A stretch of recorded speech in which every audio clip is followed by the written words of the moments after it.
다음은 장경태 의원님 질문해 주세요. 이상원 양형위원장님께 질문드리겠습니다. 네. 우리 법 체계상 무죄 추정의 원칙이나 동시 심판의 이익이나 국민의 생존권은 여러 의미로서 국민의 기본권이기 때문에 꼭 지켜져야 될 이익 아니겠습니까? 네네. 전 국민을 대상으로 지켜져야 되는 거죠. 네, 그렇습니다. 근데 방금 답변하는 과정에서 여러 재판이 동시에 진행될 때 병합하지 않을 수도 있다 말씀하셨습니다. 네. 예, 어떤 경우에는 그렇게 할 수 있습니까? 국민의 기본권보다 더 중요한 가치와 권리가 있습니까? 병합하는 것이 항상 피고인한테 좋은 것만은 아니고요. 쪼개서 할 수도 있는 겁니까? 쪼개서 할 수도 있고, 그건 사건에 따라서 다른 것 같습니다. 지금 예. 여러 의혹에 대해서 그러면 그 김건희 여사도 주가 조작, 양평고속도로 의혹, 명품백, 수수, 관저공사 비리, 대통령실 용산 이전, 또 당무 개입, 인사 개입, 공천 개입, 댓글팀 조작, 댓글팀 구성, 운영과 관련된 또 언론 장악, 또 2단 시비에 이르기까지 정말 많은 의혹들이 있는데 꼭 여기에 대해서도 소신 있는 의견 주시길 부탁드리겠습니다. 가능하시겠습니까? 그런데 저는 구체적인 사건에 대해서 타당한지 여부는 물어보시면 답을 할 수는 없습니다. 물론 이제 사안은 모르기 때문에 사안마다 다를 수 있지만, 근데 기본적으로 일주일에 3번 재판을 받는 건 사실 누가 즐겁거나 누가 이익이 있다고 말할 수 있겠습니까? 사실 그런 부분은 좀 일반적인 좀 원칙이라는 말씀 좀 드리고 싶고요. 예. 네, 법원행정처장님 그 한문철 TV 사고 영상 유명한 사건입니다. 대법 예. 판결이 있어서 먼저 영상부터 보시겠습니다. 자, 여기 좌회전 시속 제한속 40인데 저기 안 보이던 오토바이 오고 사고 나고 한 3초 4초 지나서 이제서 바뀌었는데 나중에 차도 나가는데. 네, 이 사고 운전하시죠? 운전합니다. 하실 줄 아시죠? 압니다. 근데 물론 이제 뭐 아마 수행도 있으시겠지만 근데 이 운전자시라면 사고 피할 수 있겠습니까?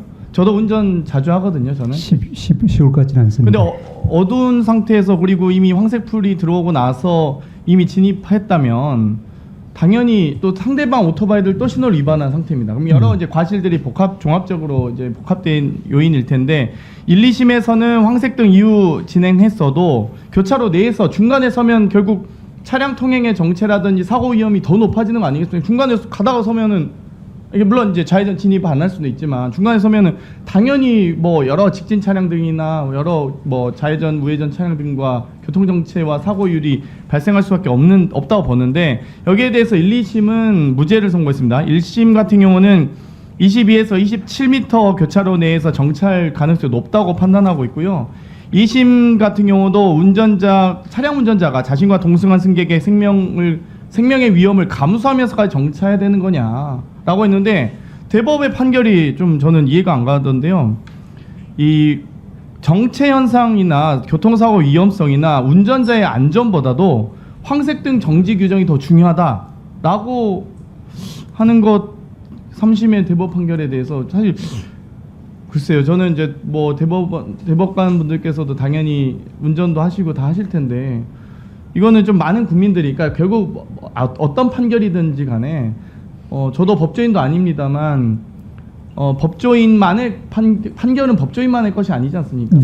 또 국민들의 눈높이에 맞아야 되고 기성세대만의 것도 아니라 저희 젊은 세대들도 이해가 가야 되는데 아니 이걸 만약에 운전자의 과실이라고 인정해버리면 그러면은 앞으로 어두운 곳에서 보이지 않는 것까지 다 미리 예측하고 운전해야 된다. 그럼 더 오히려 교통체증이 더 어려워질 것 같거든요. 거기에 대해서 어떻게 보십니까?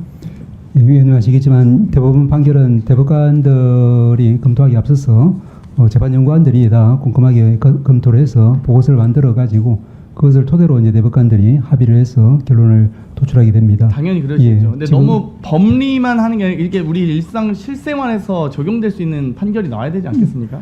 영상 하나만 더 보여주세요. 제한속도 60에서 제한속도 60 멈췄어요. 멈추라고 했잖아요. 황색을 바꿔서 멈췄어요.